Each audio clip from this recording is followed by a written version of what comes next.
여러분, 중세교회에 있어서 제2의 그리스도라고 불리는, 그러면서 프란치스코 수도의 창시자인 아시시의 성 프란시스코라고 하는 사람이 있습니다. 우리가 그 루브르 박물관에 가게 되면 그 지오토의 작품으로 성은을 받은 아시시의 성 프란치스코라고 하는 그런 작품을 우리가 가서 볼 수가 있게 됩니다.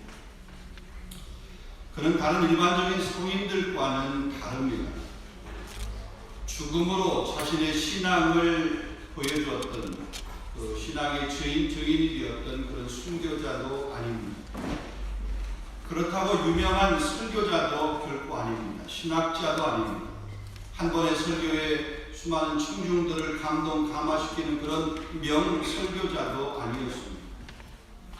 세상 사람들이 그를 부를 때 아시시의 가난뱅이 이렇게 불렸습니다. 자기 스스로도 자기에 대해서 무지하고 배우지 못한 사람이라고 이렇게 일컫고, 또 그렇게 일컬음을 하는 것을 조금 더 부끄러워하지 않았던 그런 사람입니다. 그런 그가 얼마나 예수 그리스도의 십자가를 묵상하고 주님을 사모하는 삶을 살았는지, 그의 몸에서 못이 뚫고 나와서 항상 피가 흘렸다고 전해지고 있습니다. 1244년에 그가 금식을 하기 위해서 산에 올라갔습니다. 갑자기 십자가 위에 예수님이 그 못 박힌 그 환상을 보게 되었습니다. 그 환상을 보는 순간에 하나님의 사랑이 그의 마음 가운데 강하게 임하게 되었습니다. 가슴을 칼로 베어내는 것 같은 그런 아픔, 또 한편으로의 슬픔을 느끼게 되었습니다.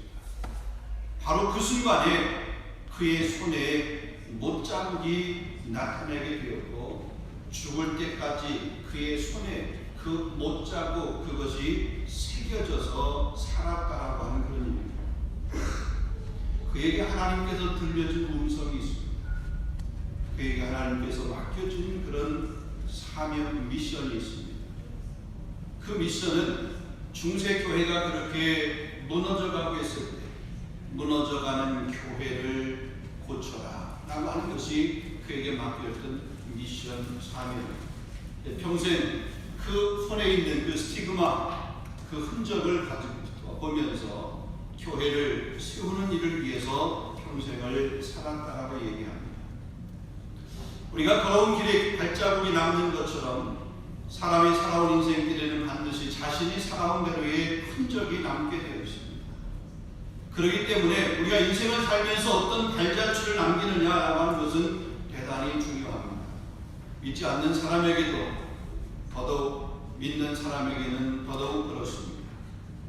정상적인 사람이라 그러면 자기 그림자가 있듯이, 우리가 예수님의 사람이라 그러면 반드시 예수님의 흔적을 몸에 지니고 있어야 됩니다. 예수님을 믿는다라고 말로는 큰 소리를 치는데 그의 삶 가운데서 예수님의 흔적, 예수 믿는 사람의 그 모습을 발견할 수 없다라고 그러면 그 사람은 세상 말로 어린아이들의 표현을 말하면 그냥 뻥쟁이입니다. 거짓말장이에 불과합니다. 우리가 정말로 예수님을 믿는 믿음의 사람이라고 그러면 세상 사람들이 볼 때도 나 진짜야, 내가 그렇게 바라지 않아요. 세상 사람들이 볼 때, 주변의 친구가 볼 때, 가까운 가족이 볼 때, 당신은 참 그리스도인이야, 너는 참 예수의 사람이야 라고 하는 그런 소리가 들려지고, 또 그런 소리를 들어야 됩니다. 나는 예수 믿는다고 하는데 다른 사람이 네가 예수 믿는 사람이었어?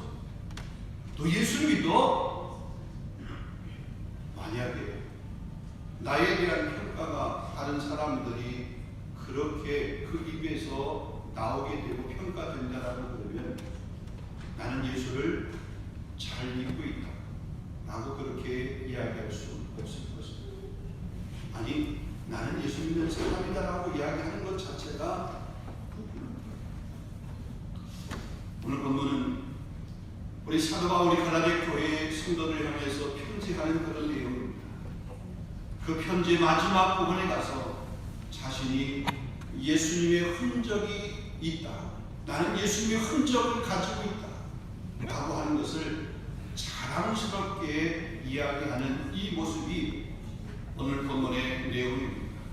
자신이 그리스도의 일꾼으로 사도로서 지금까지 사역해 오면서 때로는 예수 그리스도인에서 예수 그리스도 때문에 수많은 핍박과 박해와 환난을 겪으면서도 복음을 위해서 살아왔던 자기 삶의 흔적, 내게는 스티그마 예수님의 흔적이다. 그 흔적을 고백하고 있는 이 모습을 우리는 볼 수 있습니다. 우리 지금도 세계 곳곳에서 예수를 믿는다고 하는 이유 때문에 여러 가지 핍박을 받는 사람들이 많이 있습니다. 그 핍박은 어쩌면 그들이 살아가는 시대 가운데는, 그들이 살고 있는 그 상황 가운데서는 힘들고 어려운 것이 분명하지만, 그러나 하건하건대 그것은 영광의 상처가 되는 줄로 믿습니다. 복음으로 인한 상처라고 그러면 우리 신앙생활에 우리도 한번 그 상처 내보아야 되지 않겠습니까? 그 상처 있는 것 우리가 자랑스럽게 그 상처를 우리 몸에 새겨야 되지 않겠습니까? 오늘 말씀을 통해서 그런 도전들이, 그런 결단들이 여러분 마음 가운데 있을 수 있기를 원합니다. 자, 그렇다면 우리 몸에 예수님의 흔적을 남기기 위해서, 아니 예수님의 흔적이 남는 그런 삶을 살기 위해서 우리가 어떻게 해야 되냐, 어떠한 삶이 우리 가운데 필요한 겁니다. 세 가지로 간략하게 말씀을 나눠보도록 하겠습니다.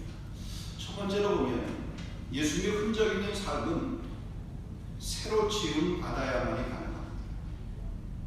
우리의 본래의 모습, 우리의 옛사람의 모습 가지고는 이 스티그마를 남기는 삶을 결단코 살 수 없습니다.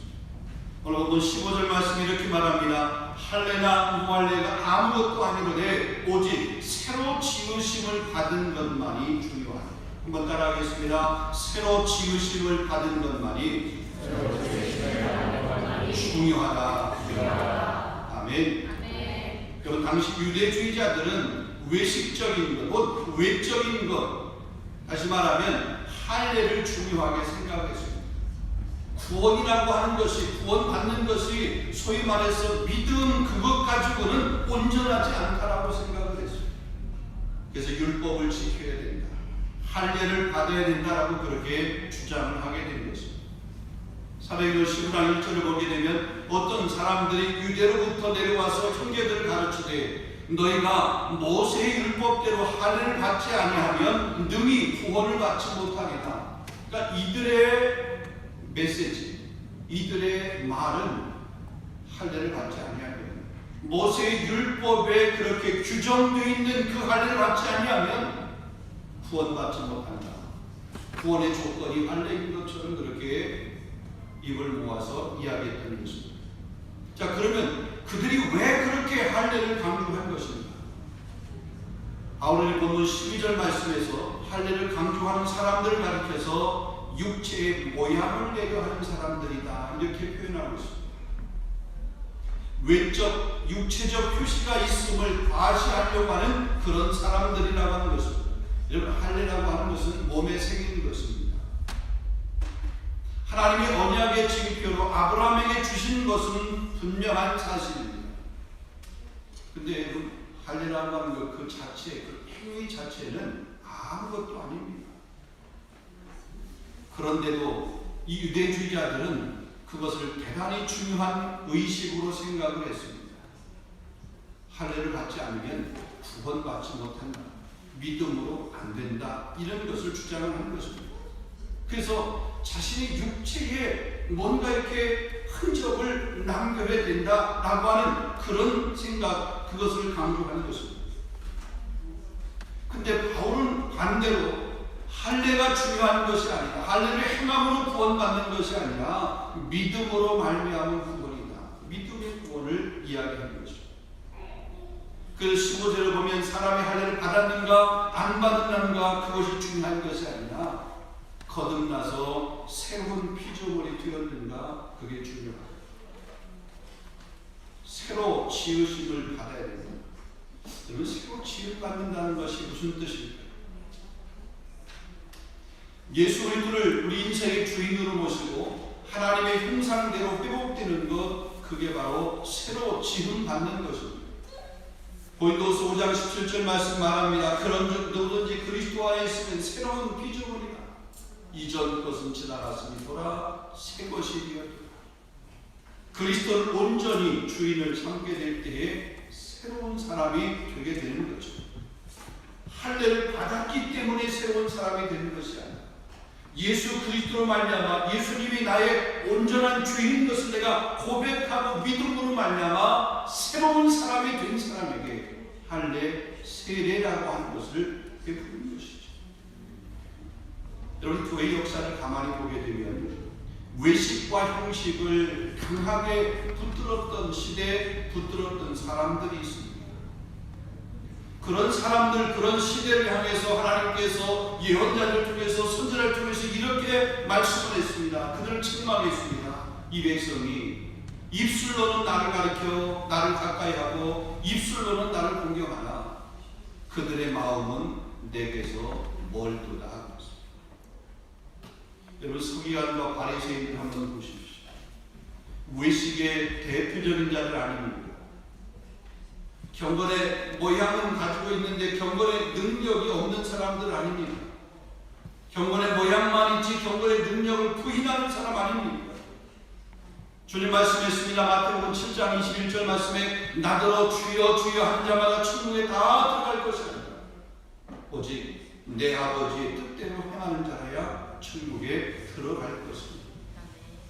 외식적으로 형식적으로 보여지기 위해서 나 주여 주여 이렇게 아무리 큰 소리로 외친다 할지라도 하나님의 뜻대로 행하지 않으면 그 부르짖음, 그 외침, 그 고백은 의미가 없다는 거죠. 종교개혁 이전의 중세교회도 철저하게 이런 형식적이었습니다. 외형적이었습니다. 복음은 가려지고 형식만, 전통만 남아있었습니다. 여러분, 그래서 그러한 때에 우리가 잘 아는 마틴 루터가 복음으로 돌아가자, 말씀으로 돌아가자, 다시 성경으로 돌아가자 라고 외쳤던 것, 그게 종교개혁 아닙니다. 95개의 반박문을 저 비텐베르그 성당 앞에 이렇게 붙여놓고 성문 앞에 붙여놓고 다시 복음으로, 다시 성경으로, 말씀으로 돌아가기를 부르짖었던 그런 모습, 그게 종교개혁이죠. 우리 안에 복음의 본질이 아닌 형식과 외식을 붙들고 있고 또 그것으로 채워져 있다라고 그러면 우리는 이 외식의 옷, 형식의 옷을 벗고 다시 복음으로, 다시 말씀으로 우리가 겸손하게 나아가야 될 줄로 믿습니다. 이것이 우리가 새롭게 되는 것. 이 새롭게 되지 아니하면 우리 몸에 예수님의 흔적이라고 하는 것은 남을 수 없습니다. 두 번째로 보게 되면 주님을 위한 희생과 헌신의 흔적, 헌신이 있어야 흔적이 생기게 됩니다. 여러분, 예수님의 흔적을 가졌다라고 하는 말은 다른 말로 얘기하면 희생의 흔적이다, 수고의 흔적이다, 헌신의 흔적이다, 이렇게 말을 할 수 있습니다. 예수를 위해서 고난받은 흔적, 그 깊은 상처, 바울에게는 그게 있었어요. 그래서 고린도후서 11장 23절에 31절 말씀 보면 그가 그리스도를 위해서 받은 고난과 수난, 고통을 어떠했는지 그가 증언하고 있는데, 예수님 때문에 복음을 전한다고 하는 이유 때문에 그가 이방인들에게 복음을 전한, 이방인의 구원을 위해서 부르심을 받아서 이방인의 사도가 되었다고 하는 것 때문에 죽을 고비를 여러 번 넘겼습니다. 수많은 위협을 당했습니다. 갇히기도 했습니다. 40에서 하나 감한대를 5번이나 맞았습니다. 돌에 맞아서 거의 죽었다가 살아났습니다. 바다의 위협을 겪었고 강도의 위협을 겪었습니다. 동족의 위협을 겪었습니다. 이방인들의 위협을 겪었습니다. 말로 표현할 수 없는 그런 밖의 어려움을 겪게 되었습니다. 근데 그런 어려움, 그런 핍박, 복음 때문에 당한 그런 고난, 그럼에도 불구하고 그가 그 입술로 고백한 것, 내가 달려갈 길과 주 예수께 받은 사명 곧 하나님의 은혜의 복음을 증언하는 일을 마치려면 나의 생명조차 조금도 귀한 것을 여기지 않아요. 나의 생명조차 조금도 귀한 것을 여기지 않아요. 바울의 고백입니다. 내가 이제 너희를 위하여 받는 괴로움을 기뻐하고 그리스도의 남은 고난을 그의 몸된 교회를 위해서 내 육체에 채우나.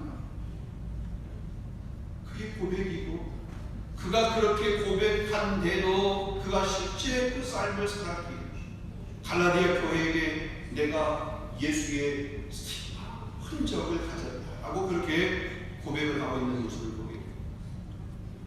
복음 전파는 이를 위해서라 그러면 자기 생명을 조금도 아까워하지 않을 수 없습니다. 하나님의 영광을 위한 일이다 그러면 어떠한 핍박도 어떤 어려움도 어떤 비난도 어떤 조롱도 그는 개의치 하지 않을 수 없습니다. 사람의 눈이 아닌 하나님의 시선 그것에 주목했던 모습을 보게 됩니다.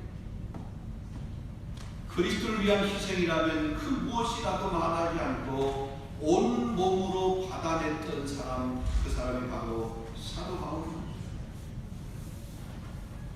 그런 사도 바울이 우리에게 이렇게 권면을 합니다. 고린도후서 11장 1절입니다. 내가 그리스도를 본받는 자 된 것 같이 너희는 나를 본받는 자가 되라. 자신을 본받으라고 이렇게 이야기할 수 있는 그런 자신감, 그 자신감은 어디서 나오는가? 그의 몸에 예수의 흔적이 있기 때문에 그런 건 아니겠습니까? 사랑하는 성도 여러분 예수를 위해서 어떤 희생, 어떤 수고, 어떤 대가 지불을 하고 여러분 계십니다. 주님은 우리의 구원을 위해서 십자가에서 몸이 찢겨지고 양손과 양발에 못이 박혀지고 피를 흘려주었습니다.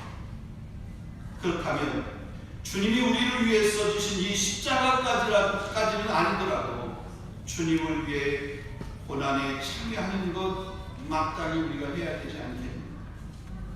그리스도를 위해서 예수님 때문에 때론 멸시와 수치를 당해본 적이 여러분 있으십니까? 때론 예수님 때문에 잠자는 것 불편해보고 먹는 것 때문에 굶주려보고 혹은 그 예수님 때문에 손해본 적이 혹 있으십니까? 나 자신을 위해서는 어떤 희생도 마다하지 않는다. 아무리 힘든 고생이라 할지라도 참고 나를 위해서는 인내하고 그것 아무렇지도 않게 생각을 하고 때로는 이겨내기 위해서 팔과 뭉치며 힘을 씁니다. 주님을 위해서 드리는 시간, 때로는 주님을 위해서 드리는 재능, 때로 주님을 위해서 드리는 물질, 그 희생은 우리가 어떻게 하고 있습니까? 예수님의 흔적을 남기는 자로 살아가기를 원하신다라고 그러면 어느 때라도 수고, 헌신, 희생, 대가 지불 할 수 있기를 주님의 이름으로 축원합니다. 마지막 세 번째입니다. 따라하겠습니다. 은혜의 체험이 있어야 한다. 분명합니다.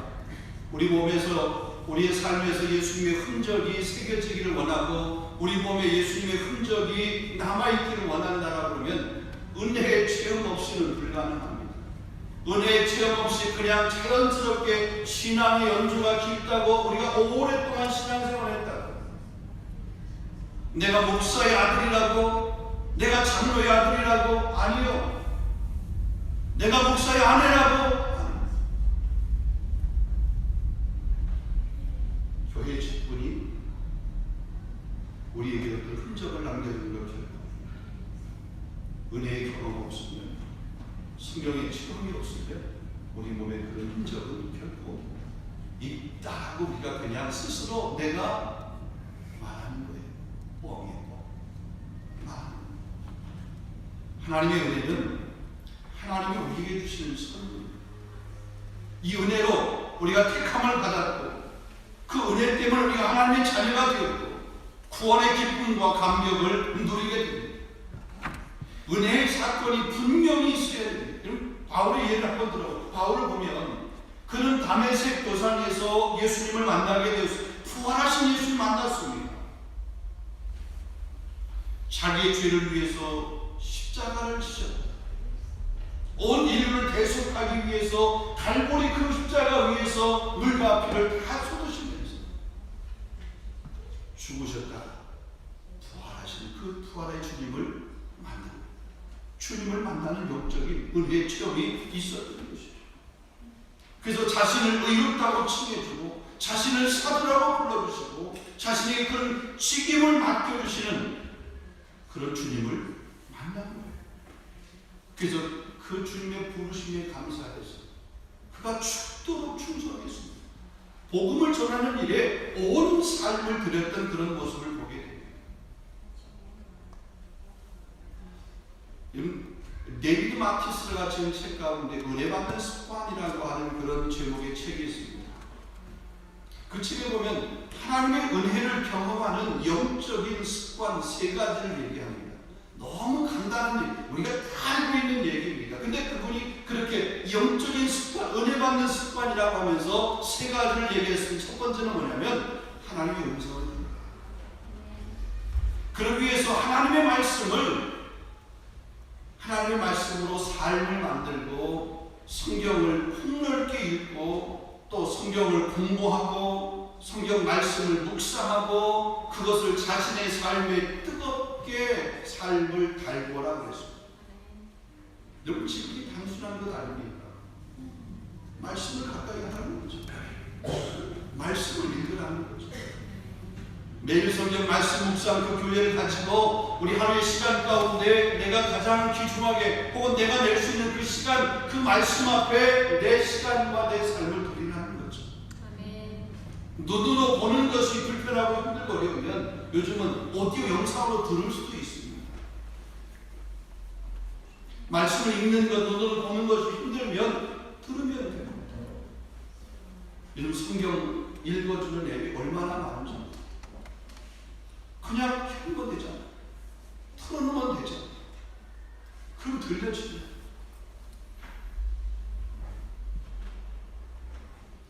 두 번째는 그의 귀의 아래라. 귀의 아래라는 것은 무슨 말입니까? 기도하는 겁니다. 기도는 우리의 부족을 채워주는 수단입니다. 우리의 연약함을 주님 앞에 내어놓고 그 연약함의 모습을 주님께서 주시는 그런 은혜로 채움받는 것이 바로 기도입니다. 그래서 그의 귀의 아래입니다. 이것이 은혜받는 습관입니다. 하나님의 은혜를 경험하는 거예요. 기도하는 거예요.